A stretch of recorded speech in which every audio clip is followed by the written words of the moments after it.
Obrigado por nos acompanhar nesta transmissão do culto a Deus na Primeira Igreja Batista do Pará. Somos uma igreja que expõe a palavra de Deus e cremos que a Bíblia é inerrante, infalível e suficiente para nos tornar mais parecidos com Jesus. Queremos te encorajar a estar conosco em nossos cultos presenciais aos domingos, às quartas e aos sábados.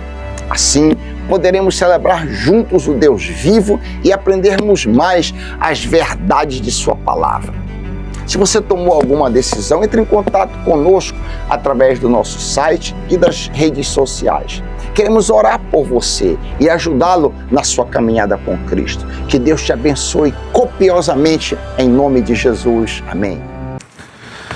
Como é bom poder adorar e servir o Senhor de toda a glória, toda a glória. Abram, por favor, a palavra do Senhor em 1 Coríntios, capítulo 9. Hoje vamos dar continuidade à série de exposições e vamos considerar os versos 19 e 20 do capítulo 9. Farei, antes de ler o texto, uma breve introdução.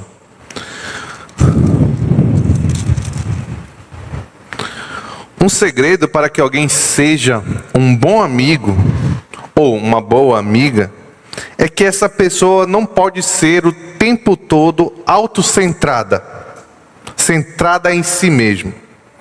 Uma pessoa egoísta e mimada dificilmente constrói boas amizades no decorrer da vida, pois esse tipo de pessoa tem tanto interesse nas próprias vontades que não sobra nem um pouco de atenção para com os interesses dos demais. Esse é aquele tipo de pessoa que só é companheiro quando é de seu próprio interesse e se envolve apenas nas programações entre amigos que lhe agradam. Chame uma pessoa assim para te ajudar a resolver um problema e normalmente ela vai ter uma desculpa ou várias desculpas para não ir. Agora chame essa mesma pessoa para fazer algo ou comer algo, por exemplo, que ela gosta muito e diga, eu vou pagar. A tendência é ela topar imediatamente. Por outro lado, uma pessoa empática, agradável e contente tende a construir muitas amizades por onde quer que passe. Esse é o melhor tipo de amigo ou amiga, aquele que topa qualquer coisa, ainda que a programação não seja tão agradável. Esse é aquele amigo que quando você chama para jogar bola, para passear no shopping, para viajar ou para trocar um pneu, ele vai com a mesma alegria e disposição. Isso acontece porque a intenção desse amigo é aproveitar cada oportunidade para servir aqueles a quem ele ama. Ele se alegra na alegria do amigo, assim como ele se entristece na tristeza do amigo. Esse amigo pensa sinceramente no interesse dos outros e não apenas nos seus. Eu tenho um amigo muito especial que é assim. Eu não vou dizer quem é, mas eu lembro que quando esse amigo soube que a minha esposa estava grávida, ele chorou. Nem eu chorei quando eu soube que ela estava grávida, mas esse meu amigo chorou de emoção por nós. O apóstolo Paulo era esse tipo de amigo, esse tipo de cristão. Paulo não estava, em primeiro lugar, preocupado com a sua própria agenda e vontade, mas estava disposto, naquilo que fosse possível, a fazer tudo por amor dos irmãos. Hoje vamos aprender que eu e você, cristãos, devemos amar ou servir nossos irmãos, ainda que isso seja difícil em alguns momentos. Para isso, vamos ler o texto que está em 1 Coríntios, capítulo 9, versos 19 a 20. Diz assim a palavra do Senhor. Porque, embora seja livre de todos, fiz-me escravo de todos para ganhar o maior número possível de pessoas. Tornei-me judeus para os judeus a fim de ganhar os judeus. Para os que estão debaixo da lei, tornei-me como se estivesse sujeito à lei, embora eu mesmo não esteja debaixo da lei, a fim de ganhar os que estão embaixo da lei. Vamos orar. Pai, obrigado pela Tua palavra. Derrama graça sobre mim agora, Senhor, para que eu possa comunicar a Tua vontade, o Teu ensino para a igreja nesta noite, e que nós saiamos daqui transformados, Senhor. Tenhamos aprendido ao final desta mensagem um pouco mais sobre o caráter amoroso do apóstolo Paulo, que é o mesmo caráter que temos que replicar em nossas vidas, Pai. Te pedimos isso em nome de Jesus. Amém. No final do capítulo 8, Paulo destaca a importância de que os irmãos mais maduros se preocupassem com os irmãos mais fracos na fé, especialmente no que tange a questão dos restos dos animais sacrificados aos ídolos, que era a questão que deu ensejo ao capítulo 8, a questão principal, né? Ali na região de Corinto havia muito sacrifício de animais em rituais pagãos, e os cristãos tinham dúvida se o resto desses animais poderiam servir de alimento ou não. E aí Paulo vai ensinar todo o capítulo 8, o início principalmente, voltado para que Paulo ensine qual deve ser a postura dos cristãos diante dessa questão alimentar. E aí, dando o próprio testemunho de como ele tinha essa preocupação para com os irmãos, ele diz lá no verso 13 do capítulo 8 que estava disposto a nunca mais comer carne, se isso pudesse prejudicar ao seu irmão. Se você ler depois do capítulo 8, você vai ver que não havia problema em si em comer aquele alimento, porque ídolo não é nada, esse é o argumento de Paulo, mas que alguns irmãos fracos na fé poderiam ser influenciados ou entender errado essa questão e prejudicados se eles vissem outros irmãos se alimentando daquela carne. E aí Paulo diz que, por amor do irmão, se necessário, ele nunca mais comeria daquela carne. Então, no capítulo 9, a partir do verso 3, Paulo mostra que essa postura altruísta de, por exemplo, se necessário não mais comer carne, ele já realizava em outras áreas da sua vida, em favor dos irmãos. Ali, especialmente quando ele renunciou entre os coríntios o direito de receber o sustento material. Paulo, como nós vimos no capítulo 9, estamos ainda no capítulo 9, mas na primeira parte, Paulo destacou, especialmente dos versos 7 a 11, que os líderes espirituais têm o direito de receber sustento da igreja. E que este sustento está fundamentado na palavra de Deus, Deuteronômio 25:4, assim como que os benefícios que os líderes espirituais fornecem para a igreja têm valor superior a qualquer bem material. Só que ali na igreja de Corinto, como eu já disse, Paulo renunciou desse direito de ser sustentado. Vimos isso especialmente nos versos 12 a 16, quando Paulo mostrou que uma das razões pela qual ele renunciou era que a sua principal motivação era a propagação do evangelho e o dever imperativo que recaía sobre ele como apóstolo. Em poucas palavras, Paulo demonstrou o amor dele pela igreja de Corinto especificamente, porque de outras igrejas ele recebeu oferta, mas ali, por razões que ele tinha, ele demonstrou especialmente o amor dele ao trabalhar por conta própria para se sustentar e não receber sustento da igreja de Corinto. Na última mensagem, nos versos 17 e 18, vimos que, ao renunciar a esse direito, Paulo demonstrou que era uma forma de fazer um pouco mais em favor da causa do evangelho e, por que não dizer, um pouco mais em favor do amor para com aqueles irmãos ali na igreja de Corinto. Hoje, vamos ver como, por amor a Deus e aos irmãos, Paulo estava disposto a se adaptar a inúmeras situações para anunciar o precioso evangelho do Senhor Jesus Cristo. E o primeiro ponto que eu queria destacar nesta noite, eu chamei de ame servindo. É um imperativo. Ame servindo. Que está lá em 1 Coríntios capítulo 9, verso 19, que eu vou ler novamente. Porque embora seja livre de todos, fiz-me escravo de todos, para ganhar o maior número possível de pessoas. Sabemos que por amor dos irmãos mais fracos, na fé na cidade de Corinto, Paulo, como eu já disse no contexto, estava disposto a não comer carne se necessário. Não bastasse isso, Paulo também manifestou o amor por aqueles irmãos ao renunciar o legítimo direito ao sustento material. Agora, no verso 19, Paulo vai mostrar que o seu amor sacrificial não se restringia apenas aos coríntios, mas a todos, como ele fala no início do verso. Embora seja livre de todos, fiz-me escravo de todos.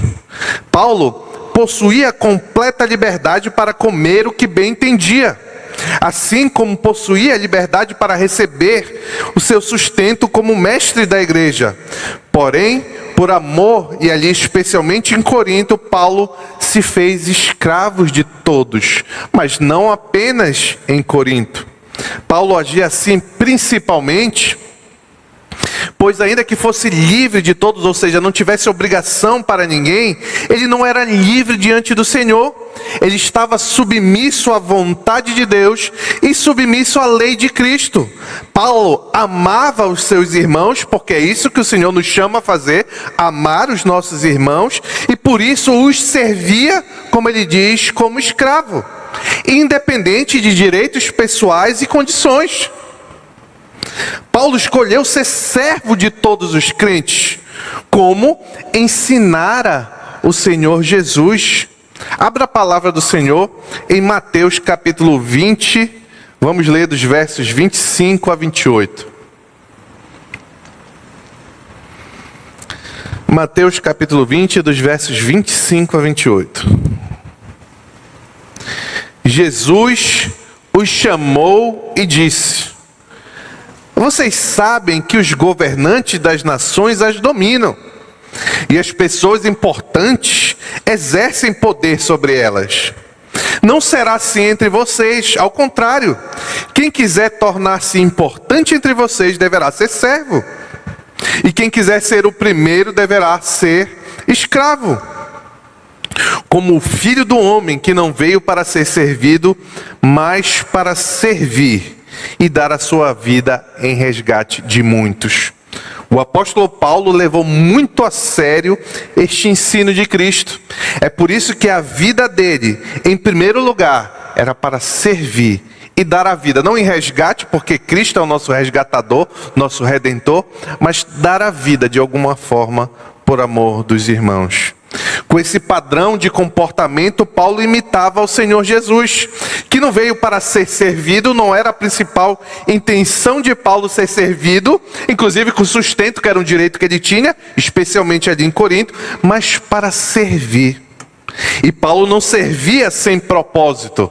O seu objetivo era, como diz na sequência do verso 19, ganhar o maior número de pessoas.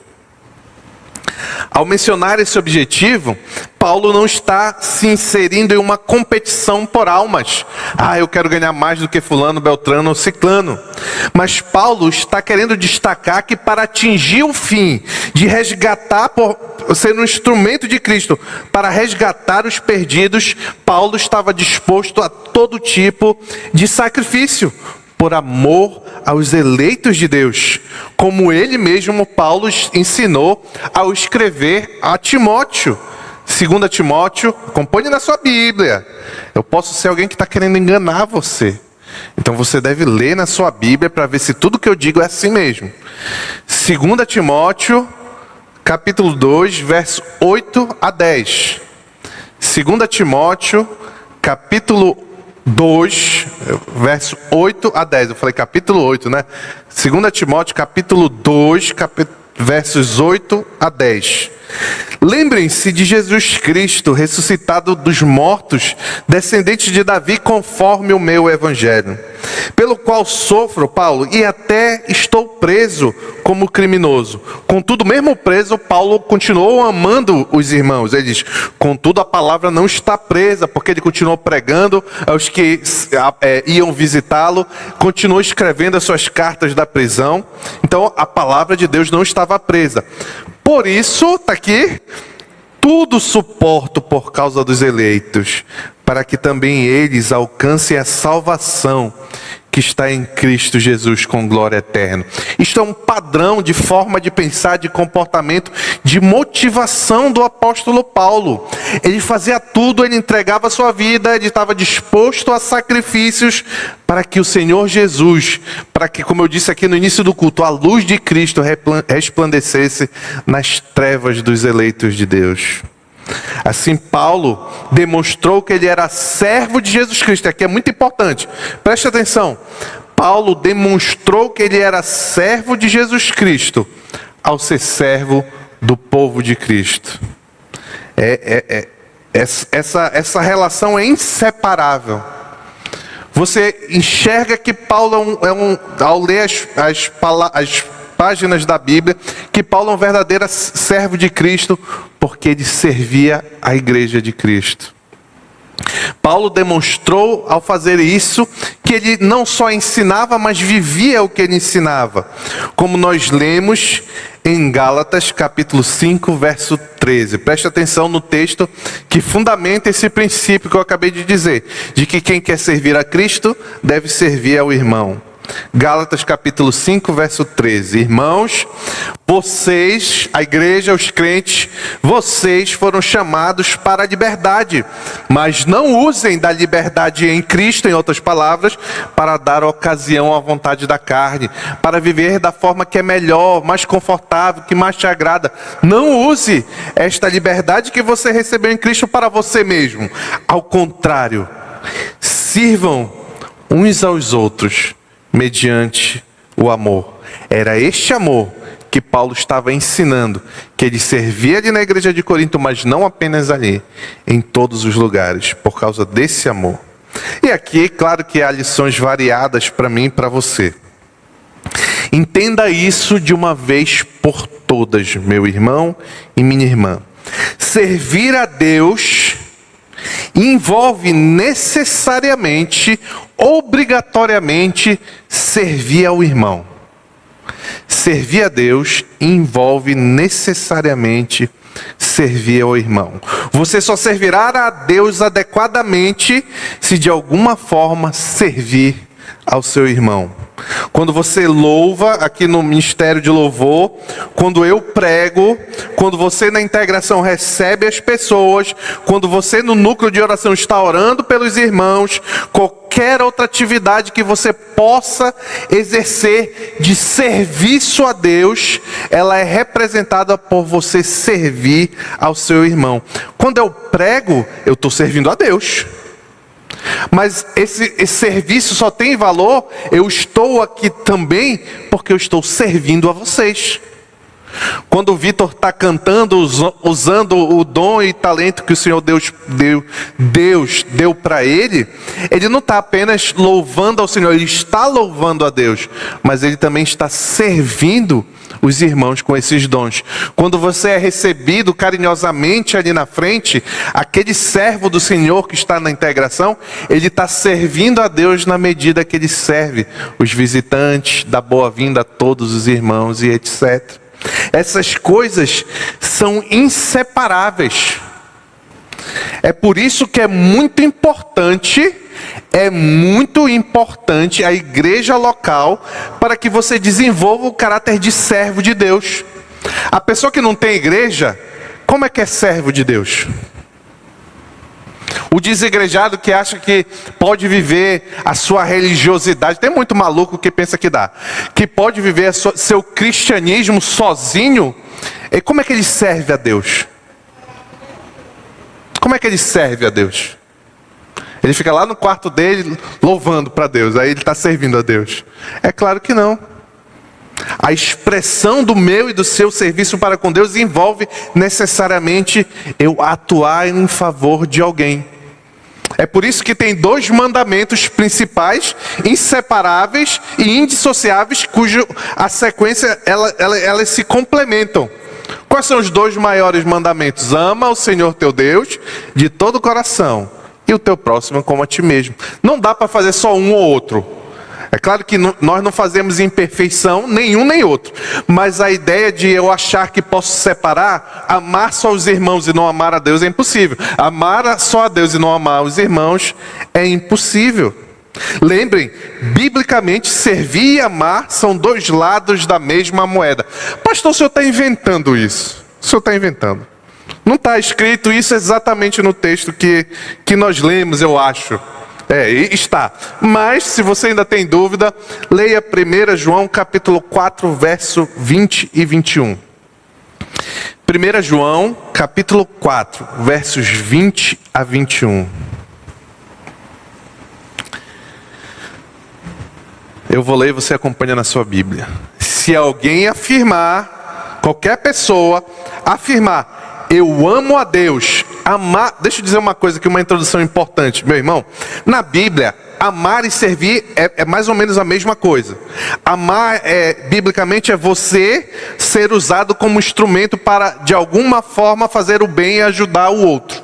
Isso é amar. Porque Deus amou o mundo, como? De tal maneira que deu, fez algo em favor de todo aquele que nele crê, para que não pereça, mas tenha a vida eterna. Então, não separa nunca quando você lê na Bíblia amar e servir, porque essas duas verdades são indissociáveis. Então, de posse disso, vamos ler o texto agora. Se alguém afirmar, eu amo a Deus, mas odiar a seu irmão, o ódio também é interessante, o conceito de ódio, eu já disse algumas vezes. Ódio, biblicamente, não é ter aquele negócio, eu quero matar, enfiar uma faca várias vezes, não. Biblicamente, odiar é você ser indiferente à pessoa. Ou seja, ao contrário do amor, não ser instrumento para ajudar ninguém. Isso é, não ser instrumento para ajudar o que precisa. Então você está odiando aquela pessoa. Então vamos lá. Feita todas essas 200 introduções, vamos ler novamente o texto aqui.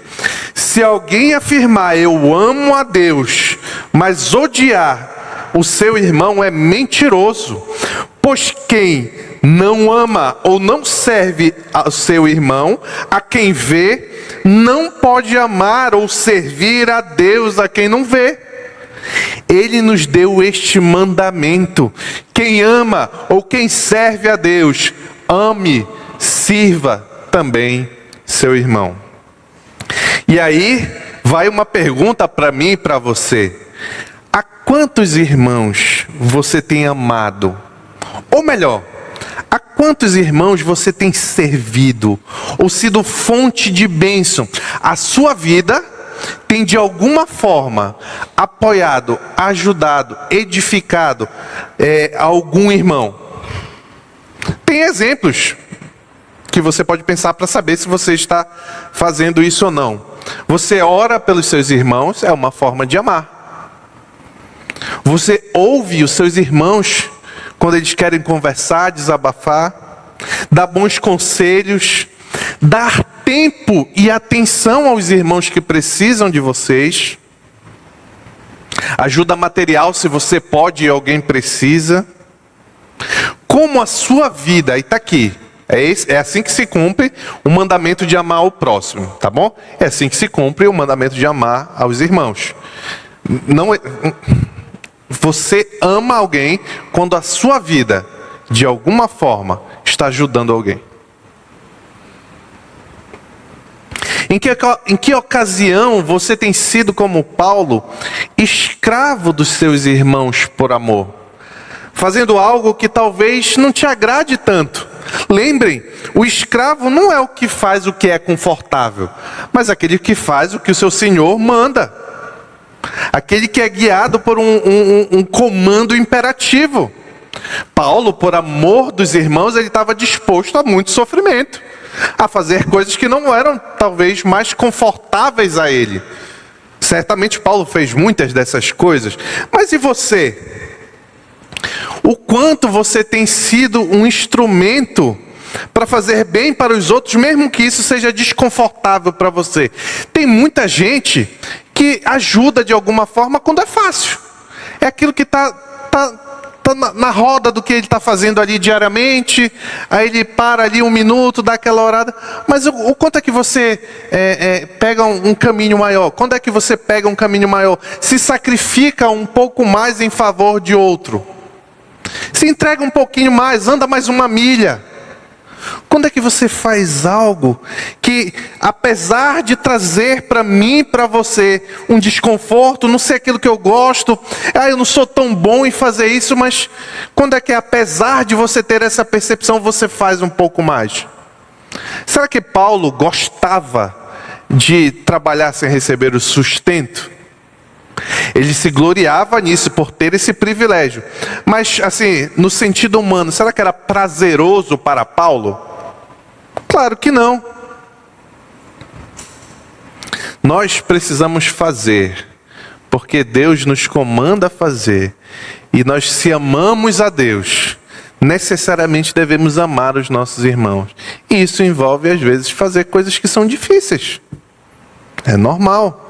Você tem que estar disposto, e aqui é a palavra, acho, ideal desta aplicação. Eu e você temos que estar dispostos. Às vezes, meus irmãos, eu recebo, alguém me liga ou manda uma mensagem, querendo, um aconselhamento emergencial, uma necessidade de uma visita, ou coisa do tipo. E sinceramente, do fundo do meu coração, eu estou com absolutamente zero vontade de fazer isso. É preciso a graça de Deus, muitas vezes, para me dar força, para me levantar e ir. Mas não que eu seja perfeito, não é o ponto. O ponto é que eu e você somos necessários, é necessário a mim e a você nos esforçarmos às vezes, se queremos amar adequadamente os nossos irmãos. Segundo ponto. E aqui, no segundo ponto, vamos ver uma excelente oportunidade para isso.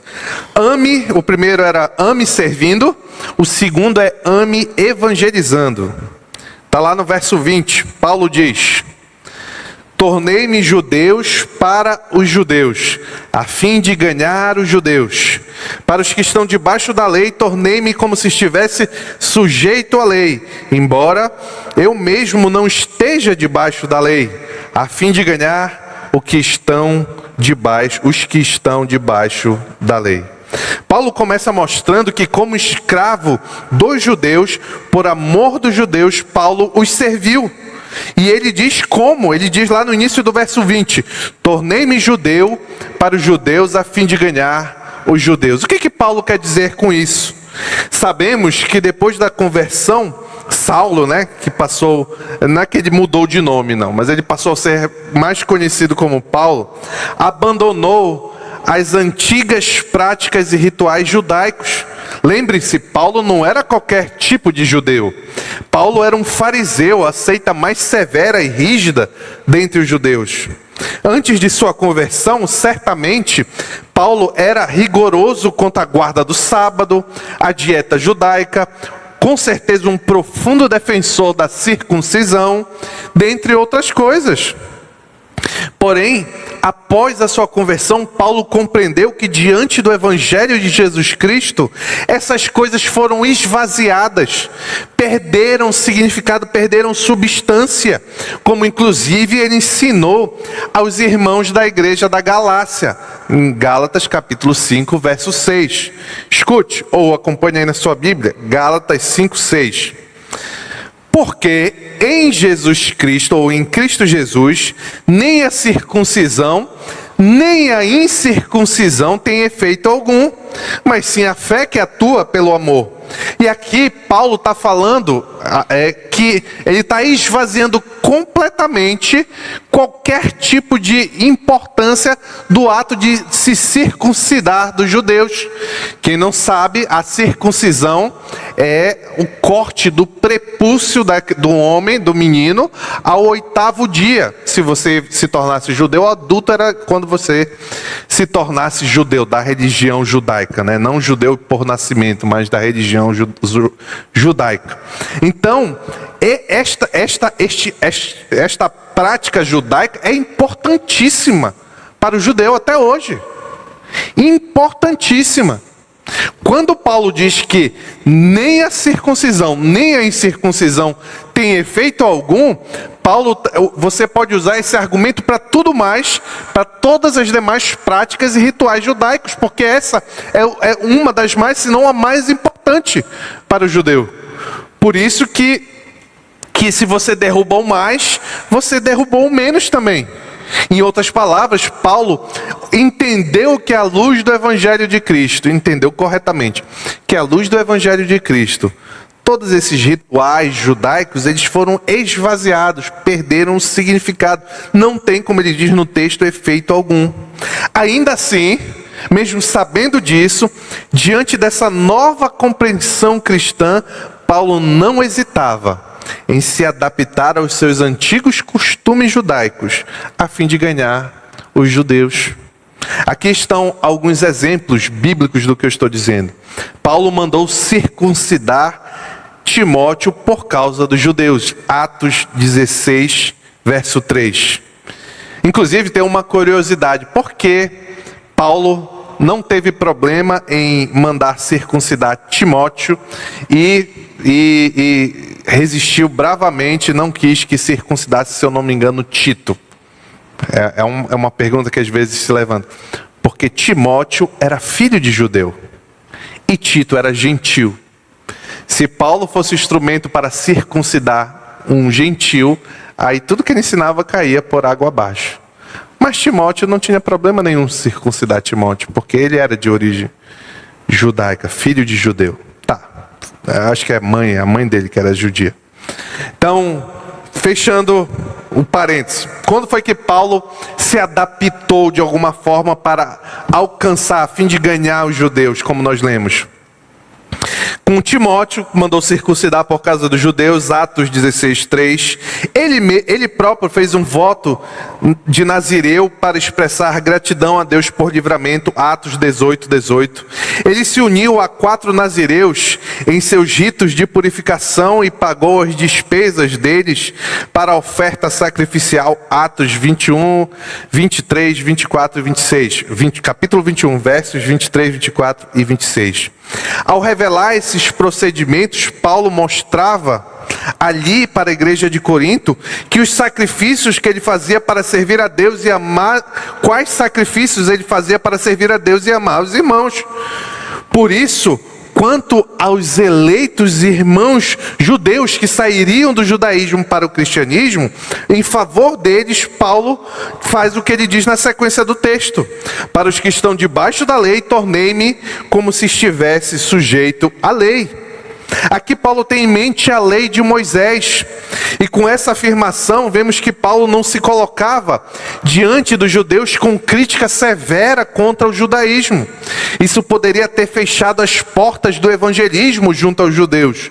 Muito pelo contrário, durante todo o seu ministério, Paulo reconheceu e respeitou o papel, mas o seu devido papel, do povo de Israel na história da redenção, como você pode ler lá em Romanos capítulo 9, versos 1 a 5.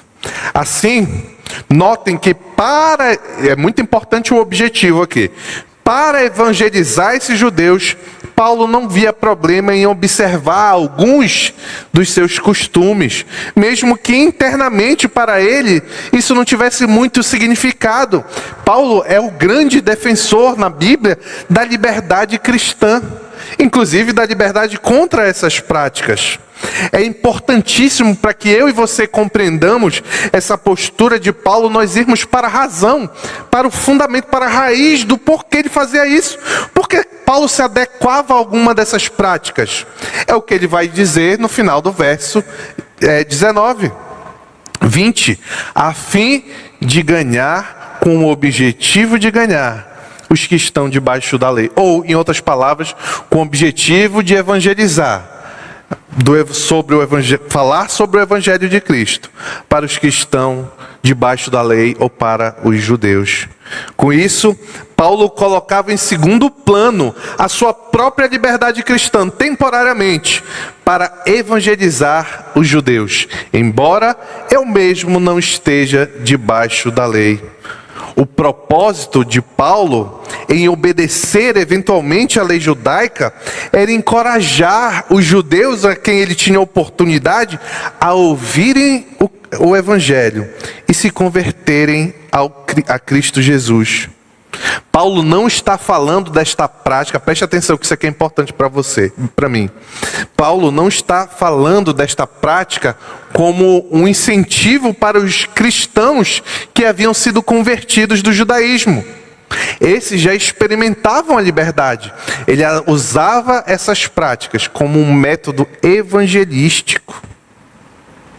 E é muito importante que, eu vou depois tratar novamente aqui na aplicação, mas eu quero já destacar isso aqui. É muito importante que você perceba um detalhe no procedimento de Paulo. Paulo não pecava para evangelizar.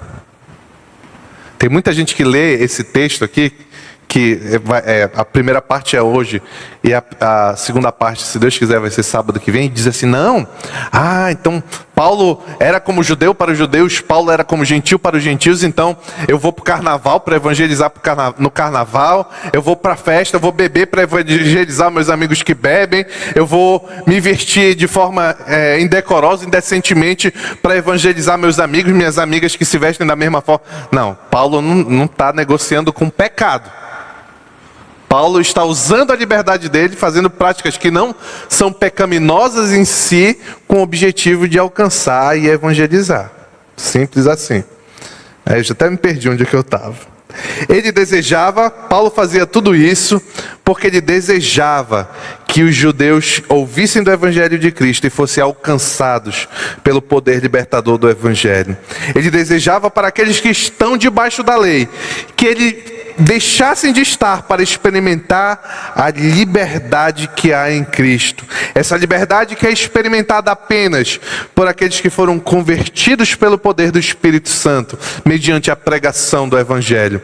2 Coríntios 3,17, ora, o Senhor é Espírito, e onde está o Espírito do Senhor, ali há liberdade. Que lições eu e você podemos tirar do padrão do apóstolo Paulo, padrão evangelístico do apóstolo Paulo? A primeira é: quais dificuldades eu e você temos superado, nos submetido, nos adaptados com o fim de evangelizar aos perdidos? Quem você tem evangelizado? Pastor, é muito difícil, porque lá em casa ninguém quer saber do Evangelho, se eu falo alguém já me critica. É muito difícil porque meus amigos só querem saber de futebol, e não estão preocupados com isso, querem aproveitar a vida. Meus irmãos, é muito difícil. Os que estavam debaixo da lei só queriam saber de estar debaixo da lei. Mas ainda assim, Paulo, apesar dessas dificuldades, estava disposto a os evangelizar. Você tem o desejo, e aqui eu não estou falando da prática, estou falando do desejo. Você tem o desejo de anunciar o Evangelho de Cristo no meio em que você circula, entre os seus amigos descrentes, entre os seus familiares descrentes. Se você faz, você logicamente tem o desejo, senão você não faria. Mas se você não faz, você tem o desejo, pastor, eu queria evangelizar. Eu sei que muitos têm, porque eu leio as orações, os pedidos de orações de vocês, e muitos pedem por isso. Mas você tem sentido no seu coração o desejo de não só querer a conversão daqueles que você ama, daqueles que você gosta, mas de ser instrumentos para essas conversões? Se não, por que não? É uma pergunta que todos nós deveríamos nos fazer. Por que eu não quero? Não é bom? Não é maravilhoso? Não é a diferença entre a vida e a morte? Quem tem vida sabe disso, quem tem vida em Cristo. Não é a diferença entre a luz e as trevas? Eu não estou dizendo que você pode converter alguém. É só o Espírito Santo, é só Deus que pode converter. Mas Ele usa instrumentos para isso na maioria das vezes. E um instrumento pode ser você. Na medida que você prega o Evangelho ao seu familiar, ao seu primo, ao seu colega de trabalho, ao seu colega da escola. Se você não faz, pode ser a diferença entre a vida e a morte, não qualquer vida e morte, mas a vida e a morte eterna. Nós não podemos, quando falamos em evangelizar, nós não podemos, isso aqui é um desafio para mim também. Eu tenho o grande privilégio, Deus me deu o grande privilégio, que eu tenho como trabalho anunciar sempre o evangelho, mas não foi sempre assim.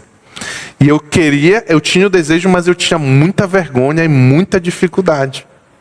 Tanto é, eu já contei aqui em algum momento essa experiência, que eu devia ter os 17, 18 anos, eu tinha tanta vergonha de evangelho, eu queria muito, eu lia a Bíblia, eu entendia, eu não sabia como fazer, mas eu entendia que eu tinha que falar alguma coisa de Cristo, mas eu tinha tanta vergonha, que eu sempre orava: Senhor, me ajuda, eu quero evangelho. Foram anos. O Senhor ouviu, agora eu tenho que evangelizar toda semana. Mas o ponto é que uma vez, a única forma que eu encontrei de evangelizar foi indo numa McDonald's, comprando um sanduíche, dando para um morador de rua.